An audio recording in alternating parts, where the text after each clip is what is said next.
Hi, everyone, and welcome to Spark2's webinar on 5 steps to soaring to marketing ROI startup. My name is Adrienne Morgan. I'm the Vice President of Strategic Growth here, and I'm joined by our VP of Digital Marketing, Joey Baird. Today, as far as our presentation goes, we will be telling you a little bit about Spark2, share some of our credentials, as well as jumping into the 5 steps and, of course, allowing time for questions. So I'll kick things off with a little bit of background about Spark2. So first of all, the name is one thing, one of the most frequently asked questions that we receive. So it's a combination of Spark plus Zoo. The idea of Spark is to really energize and inspire. And Zoo is actually what we call our office, and it's a diverse community of amazing talent. We are 30 strong when it comes to experts in branding and digital, and we are very, very strong on the digital side of things. So one thing that Joey does so well with his team is making sure that we are always up on the cutting edge trends and really creating that next curve through digital certifications and so forth. So we are a Google certified agency partner as well. And as far as our business goes, we believe in doing great work and people talk. So 75% of our work also comes from word of mouth referrals. When it comes to our values, anytime you are partnering with an agency, it's important to know what drives them. So these are the aspects that really drive us. Everything from be first, having that bold, aggressive culture, all the way down to be badass. Not only do we believe in accelerating growth for our clients, but we do the same for our organization as well. So we have been able to maintain 50% growth since inception, which has been very exciting. As far as our capabilities, so today we're going to be talking about ROI marketing and really how to enable that. But when it comes to our agency, we are full service, so we do everything from the strategy and management side all the way through the digital implementation, communications, content writing, brand storytelling, through creative. We have a full video team in-house and even a full development team in-house who handles our mobile and web apps. Our fearless webinar leaders, I introduced myself again, Adrienne Morgan, VP of Strategic Growth, and I am joined by Joey Baird, who is our digital marketing guru at Spark2. He has countless certifications and specializations, and what I'm going to do is actually turn it over to him now. Thanks a lot, Adrienne. I really appreciate it. So today's webinar is really all about this, right? When you're called into the boardroom to report on ROI, who are you? Are you proud and confident in your metrics, or are you like the cowardly lion because you're a little bit unsure of how to tie maybe marketing efforts to things like revenue or new customers or growth of the company? So it's really important. It's one of the biggest problems that CMOs are dealing with. And if you 93% actually of CMOs are feeling increased pressure to develop measurable ROI. So we've created this webinar for that. There's 5 easy steps that we talk about when it comes to tying ROI to marketing, and we've kind of created this theme here around the zoo, where we're really focused on making sure that everything is creative and fun. So as you'll see, we have these 5 steps, and they're all related to the animal imagery. But really, the first step is about building your nest, and this is just about setting goals and building your plan. Here you want to make sure you have solid objectives outlined. That's how you measure success. Number 2, assembling your flock. Really, nothing gets achieved nowadays by just one person in an organization. So this is about building a team to make sure that you achieve your goals. And then it's really all about also understanding who else can benefit from your initiative, because often in larger organizations, it's helpful to get that what's in it for me piece involved, and that allows others to work hard on your behalf. The third step is really preparing to take flight, and this is just making sure that you're tracking the correct metrics and that you're speaking the language of the C-suite and your managers. And then spreading your wings is all about, once your campaigns are live, understanding your correct cadence to evaluate them, making sure that all things are in place for tracking, and then also maximizing that piece. The last step is really where you tie it all together, and this is learning from your success or failures. It's about improving your ideas for your next, maybe your next marketing sprint, your next campaign, or your next program. This is all about extending your idea. So these are the 5 steps, and we'll go ahead and jump into the first one now. So first step's about building your nest. As I mentioned, with this, you want to build the foundation for success with SMART goals and a plan. So SMART goals sound basic, But if you work for a large organization, especially, stop and ask yourself if you have SMART goals for everything you do. I think you'd be surprised about how much you do that doesn't have a clear definition of success. So the first step with SMART goals is really about being specific. We've outlined an example goal and then highlighted in red to show you the part of the goal that aligns with the SMART goal. But this is all about increasing lead to customer ratio in this goal.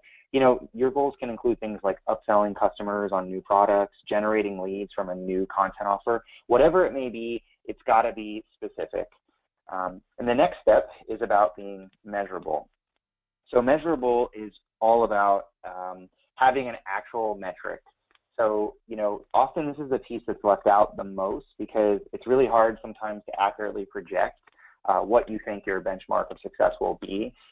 Or sometimes you just, you don't necessarily want to be committal to a goal. Well, what I would say is that if you don't have an actual metric here, then it's not a true goal. So here we have from 2% to 8%. So that shows specific, measurable pieces with this goal. The next step is achievable. So this is really about, outlining specifically what you want to achieve. Pretty simple. It just has to be something that, you can impact or you can affect, and specifically something that you're going to be able to prove your success. So, make sure that the goal is an actionable item. And then relevant. So, your goals should be applicable to your business goals. So this is where where it really helps to align and ladder up your goals to maybe your managers or your business unit or your division goals, and then therefore those division goals or those business unit goals can ramp up to the overall organization. Make sure that everything you're doing ties in to what you want to achieve. And the last step is really all about timely, right? So you should align your campaign or your initiative with a similar time frame of what you're hoping to achieve. This is all about just making sure that your deadline to complete the goal aligns with your overall initiative. So SMART goals are really important, and then that's the first step really is about the goals, and then you need to build out your plan, right? So how are you going to implement your campaign, and how are you going to make sure you're tracking ROI? So again, team is really important. I'll talk a little bit more about that in the next step, but think about assembling that dream team and who would need to be made up of it. The what is really what we talked about. It's the SMART goals, right? So what you're trying to accomplish, make sure that you have metrics and they're achievable. And then the last piece is where. So this is where you build out the bulk of your tactical plan, making sure that your program or your campaign will get done. So what channels are you using to carry out your campaign? How are you actually implementing it? So whatever your plan of attack should look like, these are the steps that should make up the components. So the next step is really about assembling your flock. So this is really all about giving your campaign wings by building a high-performing team. So we like to call this the marketing dream team, right? So the marketing dream team is going to be made up of several team members, but it should include a champion. If you don't have a champion, this is going to be a major issue when things start to get rocky, and I would argue that every project will get rocky at some point. If you have that champion, because they're the holder of those purse strings, or because they have a direct line or are a VP or C-suite member, they'll be able to provide the resources you need, and they can push those projects forward. So you can start working without that champion, but you should actually recruit one quickly because they'll help in the long run. The next step is really about the trend setter. So this is the person that is willing to work across the organization. They're usually well connected, have developed relationships. This role combined with the champion are necessary because the trendsetter is going to be the one that really pushes this work through the organization, right? They're the visionary. And this could be a mid-level employee who can rally the resources, or maybe somebody like you, right, where you're not necessarily the champion, but you're going to be the trendsetter for the marketing team. Either way, we see that those two groups are really the captain of the dream team. And the next piece is really, so this is the computer nerds, right? So these guys, by the way, it's cool to be a nerd again, but the computer nerds really make the complex simple, right? They're going to be the ones that are partnering. If you don't have a marketing ops team, they're going to be your strongest partners with the technology. But they're the ones that are, the web developers, the IT technicians. They're going to be the ones that help you out with implementing software to make sure that your marketing goals can be achieved. Then the next group are the creatives. So these creatives are the ones that bring the wow to the campaigns. They're the graphic designers, the content creators. They are going to help create that hook. Specifically in B2B, content creation is really important, and in B2C, making sure that your brand really sticks out. So the creatives are going to be really helpful with giving your campaign some life and bringing that wow. And then the numbers crunchers. So this group is interesting because sometimes they can even solve your ROI, your reporting issues, if you just have a few conversations with them. They usually know how your databases will work, how your systems will work, how your tracking will work.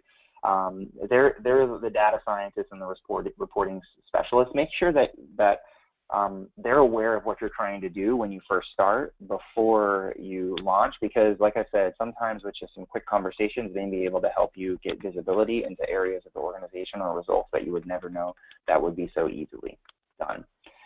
And then the last piece are really the money makers. So we kind of put this group in here as a catch-all, but these are the growth hackers, the lead gen experts. These are like incredible specialists that may not be the trendsetter and may not fall into one of the previous 3 categories.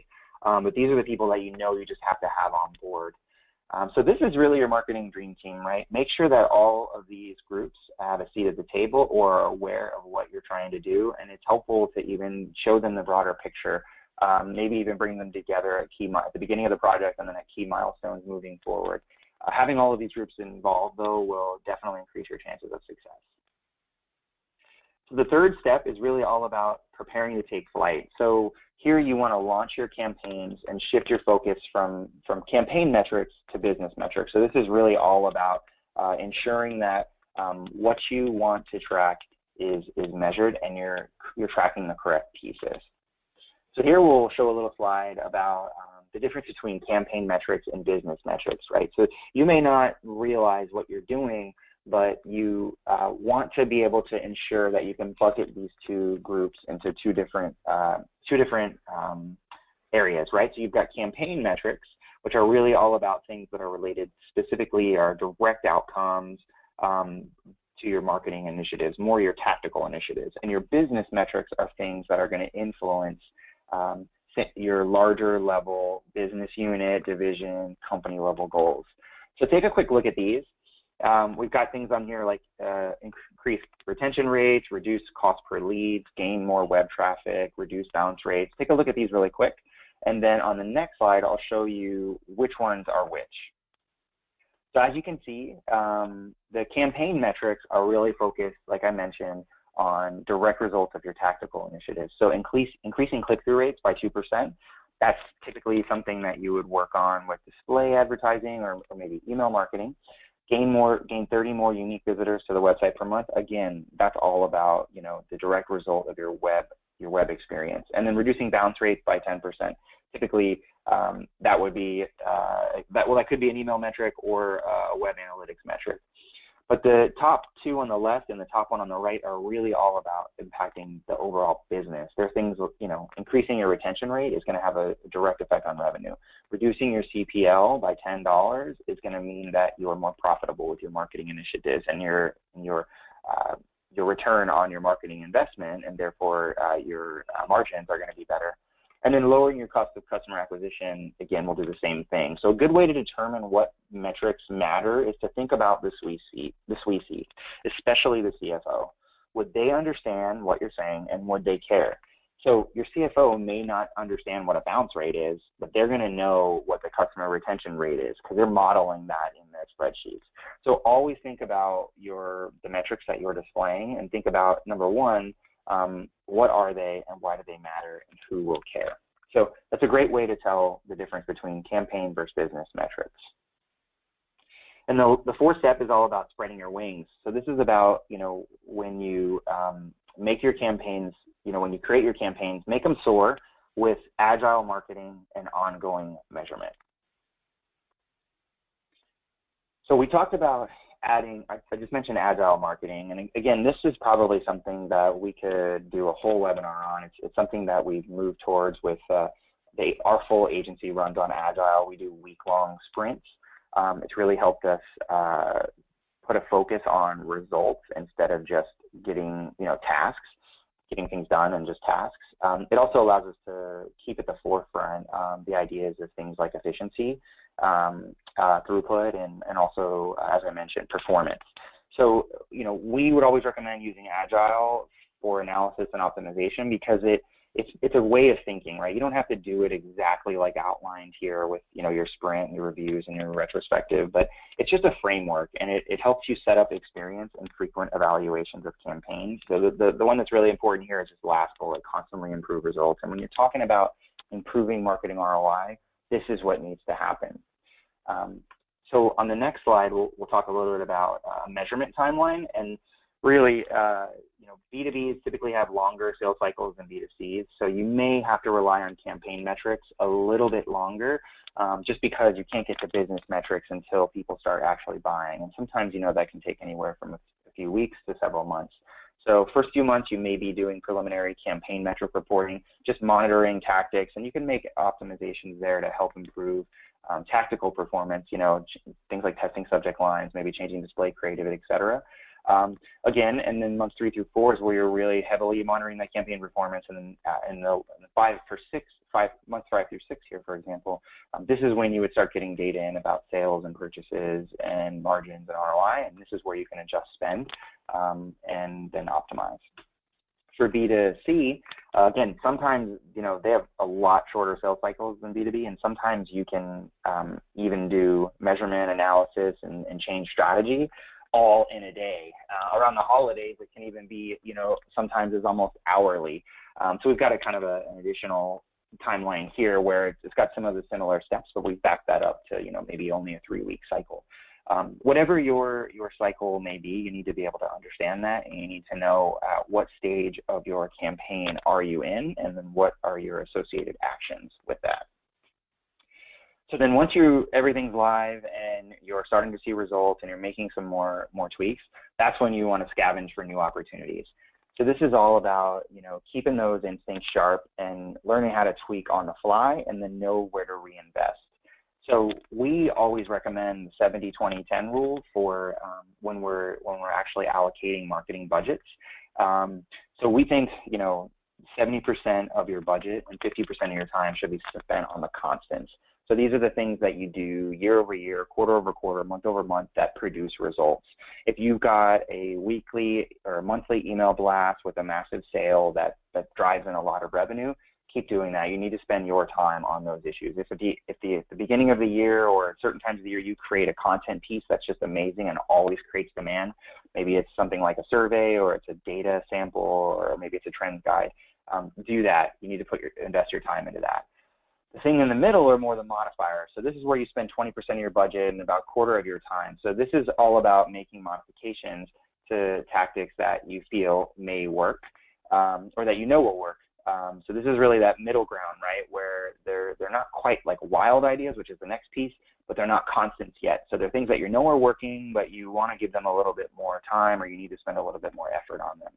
And the third piece are the wild ideas. So this is where you spend 10% of your budget, a smaller group, and then I would argue at least 25% of your time as well, because these are ideas that are really creative, that are risky, but if one of them strikes gold, they can be really rewarding. So these are things like, when you're doing really, really creative campaigns, or maybe you're doing some new social media tactic, like for example, Snapchat just kind of opened up their advertising platform to smaller businesses. So it's not just like Fortune 500 brands that can actually advertise there. So something like this, like these are the wild ideas, and the goal of the 70-20-10 rule is to help guide your spend and your time, and you want to be able to move things from the right to the left, because ideally you would continue to increase your constants, your pillar there, and increase your marketing quiver. And then we always talk about creating a quarterly failure report. So this is something that Google has just recently socialized that they do, specifically their Google Analytics team. But what this does is allows you to document all the things that you've done quarterly that haven't been as successful, and it shows to the team that you're growing and you're learning from it. Now, some of you may say, hey, this is a crazy idea. There's no way I'm going to tell my superiors about all the things that I didn't do well this quarter. But the idea behind this document is just that it's the mindset, right? It's creating that culture of growth.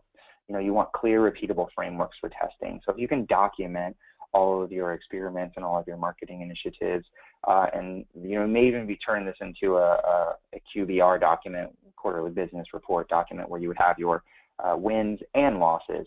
But it's just all about the ideas, about sharing the learnings across the team and embracing the idea of failing fast. So those are really going to be the 5 steps to SOAR to Marketing ROI Stardom.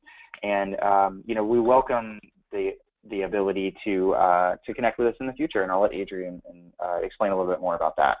Yeah, so thank you so much, Joey. So this webinar was actually a continuation of our Q2 thought leadership piece. It was our ROI Marketing Guide white paper. And if you would like a copy of it, please go to sparksy.com/ROI-marketing-guide. And thank you guys so much for joining us today. We look forward to seeing you on a future webinar.